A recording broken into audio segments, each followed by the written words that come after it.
Welcome back to Muddy Math, where we take middle school math concepts that are a little muddy and clear them up. Today we're going to talk about dividing fractions, which is a concept that most students just memorize the algorithm. Keep, change, flip.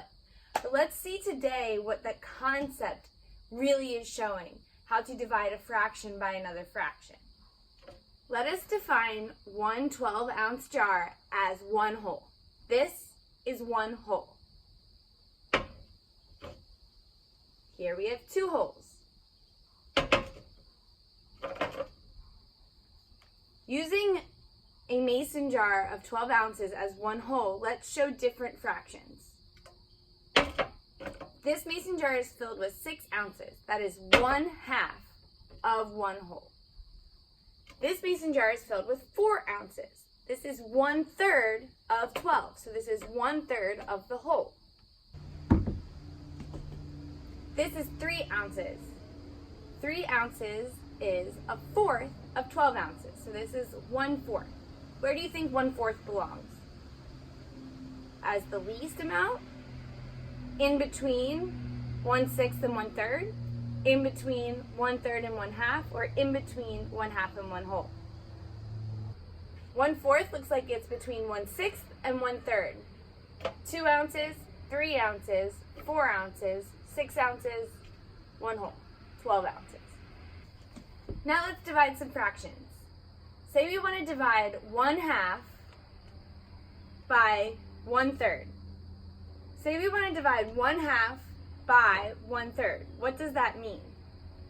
Well, we want to take 1/2 of a whole and divide it into thirds. So 1/3 of 12 ounces is 4 ounces. So we're taking 6 ounces and filling it up until we get to 4 ounces and then moving on to another jar. We took 1/2 of the whole and divided it by 1/3. And we got 1 whole third and 1/2 of a third. 1/2 divided by 1/3 equals 1.5. Or we can think of this as 3 halves. But I thought this was a half. This is 1/2 of the whole. We're dividing by 1/3. So these are 1/2 of a third. When we're dividing 1/2 by a third, we're asking ourselves, how many thirds of the whole can I fill up with 1/2 of the whole? 1/2 of the whole is 6 ounces. 1/3 of the whole is 4 ounces. We can fill up 4 ounces 1.5 times. Or we can think of it as, we can fill up 1/3 3 halves of a time. Since here you see 2 ounces, 2 ounces, 2 ounces. 1/6 is 1/2 of a third, so we can fill up 1/3 3 times halfway with 1/2. 1/2 divided by 1/3 equals 3 halves. 1/2 of the whole is 6 ounces. We take 6 ounces and see how many times we can fill up 1/3. 1/3 of the whole is 4 ounces. 6 ounces fills up 1/3 one whole time and 1/2 of a time. So you can also think of 1/2 divided by 1/3 as 1.5. 1 whole third and 1/2 of a third. I'm asking myself, how many times can 1/2 of 12 ounces, fill up mason jars to 1/3 of the way? 1/3 of 12 is 4. I see that I can use the first 4 ounces of the 6 to fill up 1/3 once. And then the 2 ounces remaining from the original 1/2 will only fill up the next third of a jar halfway. So 1/2 fills 1/3 of a jar 1 whole time and 1/2. 1/2 divided by 1/3 equals 1.5.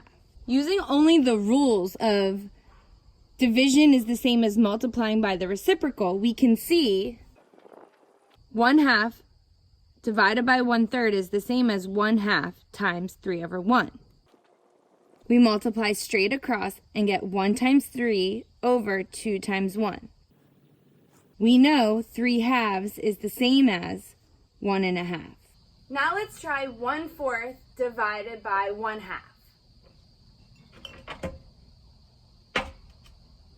I'm asking myself, if I take a fourth of a whole and divide it by a half of the whole, how many halves can I fill up with a fourth? We're going to ask ourselves, how many halves of the whole can I fill up with a fourth? A fourth of 12 is 3 ounces. And I'm asking myself, how many times can I fill up a half of a whole, which is 6 ounces, using 3 ounces?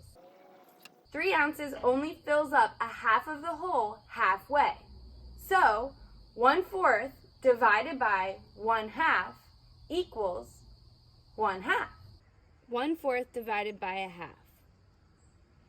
We're taking 1/4 of a full jar, so that is 3 ounces, and asking ourselves, how many times can we fill up a half of a jar using 3 ounces? A half of a jar is 6 ounces.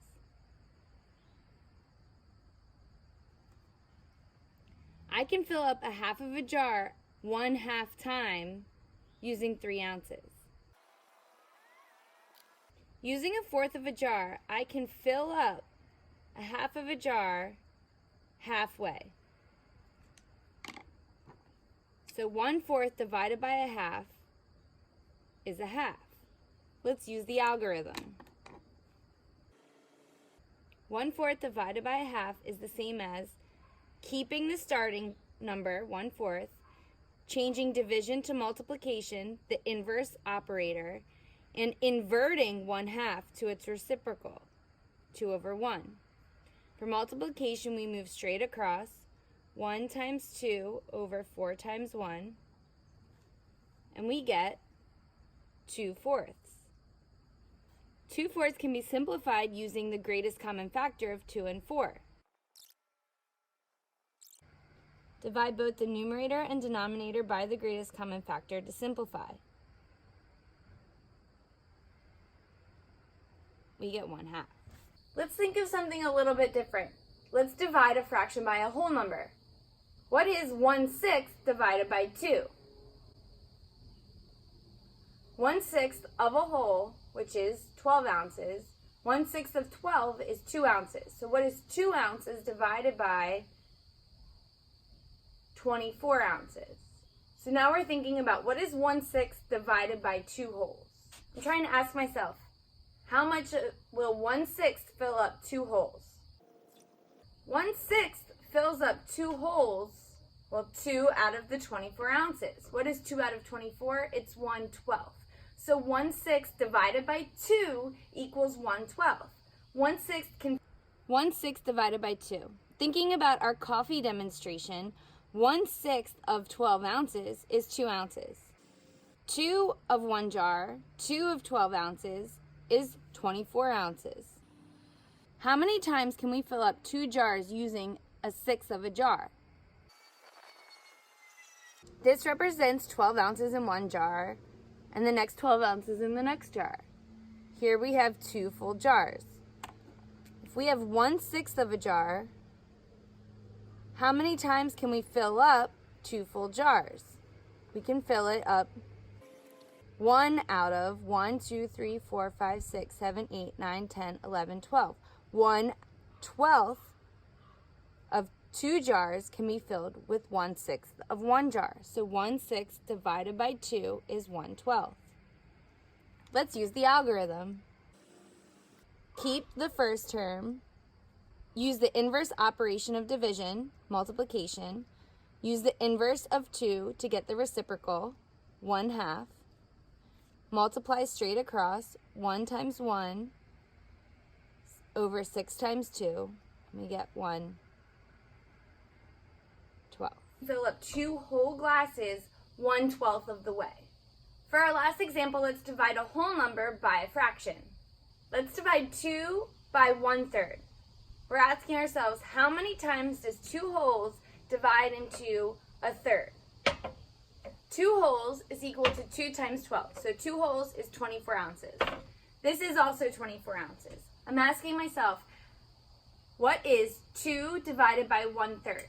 To demonstrate that, I will fill up each of these jars a third of the way. A third of 12 is 4. So I'll fill up all of these jars to 4 ounces.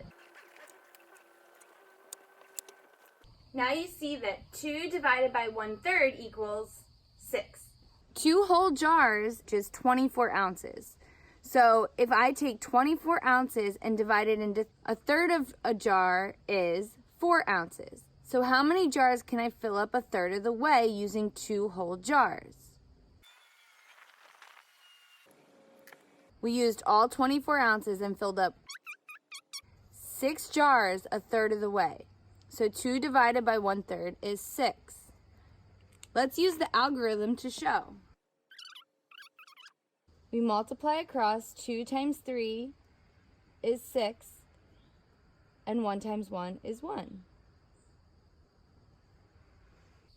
Thanks again for tuning into Muddy Math, where we take middle school math concepts that are a little muddy and clear them up. Please give this video a like, hit the subscribe button, and in the comments below, let me know what concepts are muddy for you, and I'll clear them up. Enjoy your day.